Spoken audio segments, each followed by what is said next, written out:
মোহনবাগানের পরপর দুবার লিগ শিল্ড জয়ের পাশাপাশি সবথেকে বড় অভিযোগটা মোহনবাগানের পড়শি ক্লাব যেটা মোহনবাগানের বিরুদ্ধে করেছে, মোহনবাগান রেফারি কিনেছে। তাহলে তার উত্তরটা দিতে হয় যে মোহনবাগান কিভাবে রেফারি কিনলো, কিভাবে ম্যাচগুলোতে মোহনবাগান রেফারির সুবিধা পেল।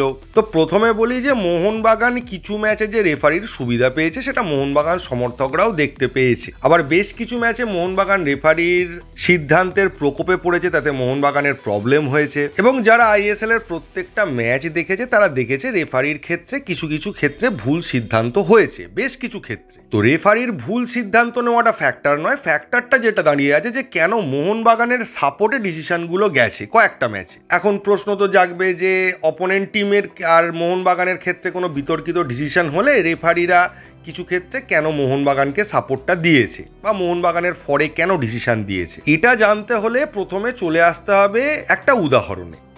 ধরুন স্কুলের পরীক্ষা হচ্ছে, আপনি পরীক্ষার শিক্ষক খাতা চেক করছেন। এবার দুটো খাতা আপনি দেখলেন একই রকম লেখা, মানে একটা আর একটা খাতার কপি। তখন আপনি কি করবেন? আপনি তো দেখেননি যে কে কাকে কপি করেছে, কে কার দেখে লিখছিল। তখন আপনার কাছে একটাই অপশান থাকে যে দেখা যে দুটো ছেলের মধ্যে কোন ছেলেটা বেটার পড়াশুনোর দিক দিয়ে। দেখা গেল একটা ছেলে স্কুলে ফার্স্ট সেকেন্ড হয় আর একটা ছেলে পেছনের দিকেই রেজাল্ট করে। তখন স্বাভাবিকভাবেই আপনার কাছে, যেহেতু আপনি বিষয়টা দেখেননি, দেখতে পাননি, তখন আপনার কাছে একটাই ডিসিশান পড়ে থাকবে যে ছেলেটা পড়াশুনোয় ভালো তার ফরে ডিসিশান দেওয়া, বা সেই ছেলেটাই ঠিক লিখেছে, পেছন দিকে র্যাঙ্ক যে ছেলেটার সেই ছেলেটাই হয়তো ওর দিকে কপি করেছে। এটা লাইফে সব ক্ষেত্রেই হয়ে থাকে। ঠিক একইভাবে মোহনবাগানের যখন খেলা হচ্ছে অপোনেন্ট যে কোনো টিমের সাথে, তখন কোনো এরকম ডিসিশন হতেই পারে যেটা রেফারি দেখতে পাননি সঠিকভাবে কি ঘটনাটা ঘটেছিল। হয়তো পেনাল্টি বক্সের মধ্যে একটা ঘটনা ঘটলো, মোহনবাগানের প্লেয়ার ফাউল করলো, অপোনেন্টের প্লেয়ার পেনাল্টি বক্সে পড়ে গেল, রেফারি ঘটনাটা দেখতে পেল না। তখন রেফারির কাছেও কিন্তু এটাই ব্যাক অফ দ্য মাইন্ড কাজ করে, যে টিমটা বেটার বা যে টিমটা ভালো খেলছে তো সেই টিমটার ফরে রেজাল্টটা দেওয়া, বা আরও ভালো করে বললে better rank team, better performing team তার সাপোর্টে ডিসিশনটা যাওয়া। ঠিক একইভাবে ইস্টবেঙ্গল যখন খেলতে নামছে তখন তাদের ক্ষেত্রে এরকম সিচুয়েশন আসছে যখন রেফারি ঘটনাটা দেখতে পাচ্ছে না। এখন আপনারা বলতে পারেন যে রেফারি কেন দেখতে পাচ্ছে না, রেফারির সেটা ভুল। রেফারি ভুল প্রথম করছে না, রেফারি বহু বছর ধরে বহুবার কয়েকশো ভুল করে একটা সিজনে। তো রেফারি তো মাঠে ডেকে প্লেয়ারদের বলতে পারে না, দেখো বাবা আমি দেখতে পাইনি, কি করব জানি না, তাই তোমরাই বলো কি ডিসিশন দেবো। এটা তো হয় না। বা প্রত্যেকটা ডিসিশনের ক্ষেত্রে যেরকম লাস্ট ম্যাচে আমরা দেখতে পেলাম মোহনবাগানের গোল রেফারি গিয়ে চতুর্থ রেফারির সঙ্গে কথা বলে ফাইনাল ডিসিশনটা নিলেন। তো প্রত্যেকটা ডিসিশনের ক্ষেত্রে তো এটা করা যায় না। রাহুল কুমার গুপ্তার লাস্ট ম্যাচ ছিল, তিনি অবসর নেবেন, তো তিনি এই ম্যাচটায় গিয়ে চতুর্থ রেফারির সাহায্য নিয়ে ডিসিশনটা নিয়েছেন। এটা তো তিনি আগের ম্যাচগুলোতে করেননি, প্রচুর বিতর্কিত ডিসিশন দিয়েছে। তো স্বাভাবিকভাবেই তখন রেফারিদের দেখতে হয়, বা রেফারিরা যেটা করেন, সব মানুষই সেটা করে, যে দুটো টিমের মধ্যে কোনটা বেটার টিম, বেটার টিমের ফরে ডিসিশন দেওয়া।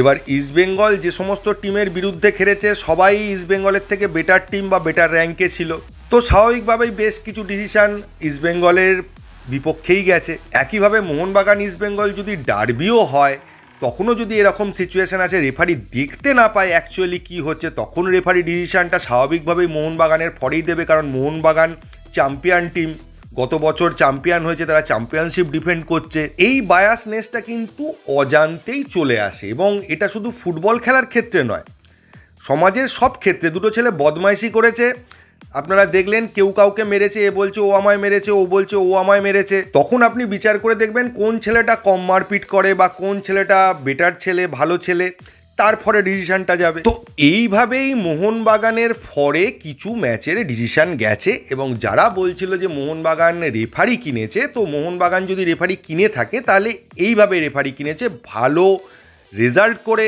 চ্যাম্পিয়ন হয়ে দুর্ধর্ষ পারফর্ম করার সুবাদে বলতে পারেন রেফারি কিনেছে। কারণ সব সময় তো পয়সা দিয়ে কেনা যায় না, কিছু ক্ষেত্রে কেউ কারোর মন জিতে নিল, মন কিনে নিল, সেটা তো আর টাকা দিয়ে কেনা যায় না।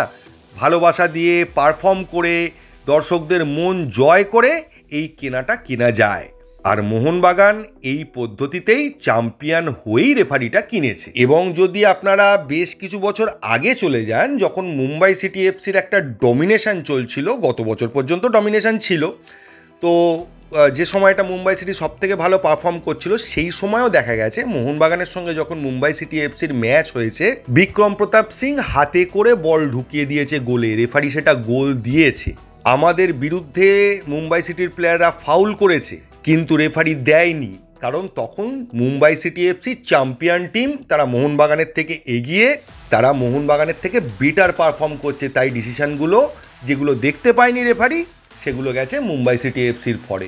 এবং ভিএআর না আসা পর্যন্ত এই যে সিচুয়েশানটা বা এই যে সিস্টেমটা এটা কিন্তু চলতেই থাকবে।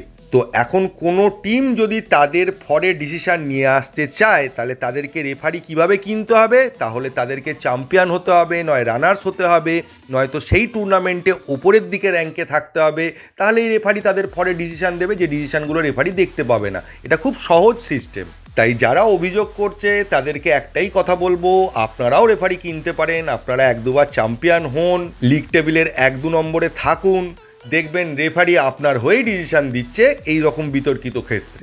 এর বেশি কিছু বলার নেই এই ভিডিওতে, এইটুকুই। যদি ভিডিওটা ভালো লাগে তাহলে প্লিজ চ্যানেলটাকে সাবস্ক্রাইব করবেন। থ্যাংক ইউ, ধন্যবাদ এবং জয় মোহনবাগান।